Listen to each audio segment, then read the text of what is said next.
History, as unrelenting as the progression of time. The anthologies of history continue to write themselves undeniable in their truths, only tainted by human interpretation and or manipulation. Take a blade of grass lying in the field. This blowing plastic bag. A building, this one known briefly in time as the SAE Institute, Perth campus. History knows of the woggle, the rainbow serpent, a giver of life and the maintainer of all freshwater sources. It knows of its creation of the dunes and rivers and where it rested on the ground to create the bays and lakes.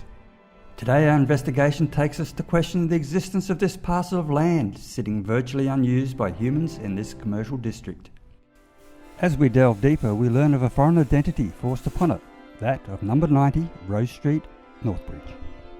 In fact, this small parcel of land, not alone in its fate, was carved out and stolen from Mother Earth, as it once formed a part of a great freshwater lake system that supported an abundance of wildlife. It is here that we commence our story.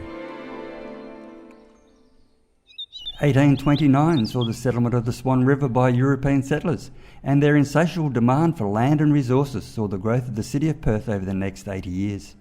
Dividing the land and lakes amongst themselves as shown in this map from 1838, they took the land to build homes and the lake edges for their market gardens.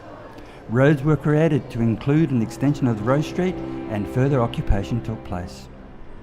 As a new city far from the toils and troubles of Europe, Perth was thought to be a place of opportunity, and with that pre- and post-war immigration accelerated.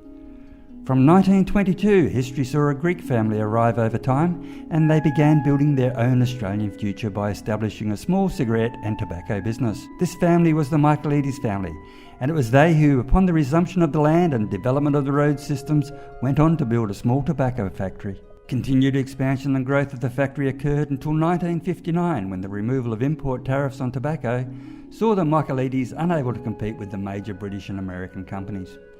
The property and machinery was then sold to Peter's Ice Cream, who had previously built next door, eventually outgrowing the available area and relocating to a purpose-built modern factory. Then for the next 20 years, the building was host to a prominent West Australian men's fashion retailer, Tony Barlow Menswear. 2009 saw an application for demolition approved but not acted upon. However, 2014 saw the City of Perth again approve the demolition against the backdrop of National Trust classification, heritage building, Council's own policies, and in a highly controversial manner. Whether this was the result of corruption or incompetence, only time will tell us, as history has a way of revealing itself. For now, we have a vacant piece of land waiting patiently for nature to reclaim it.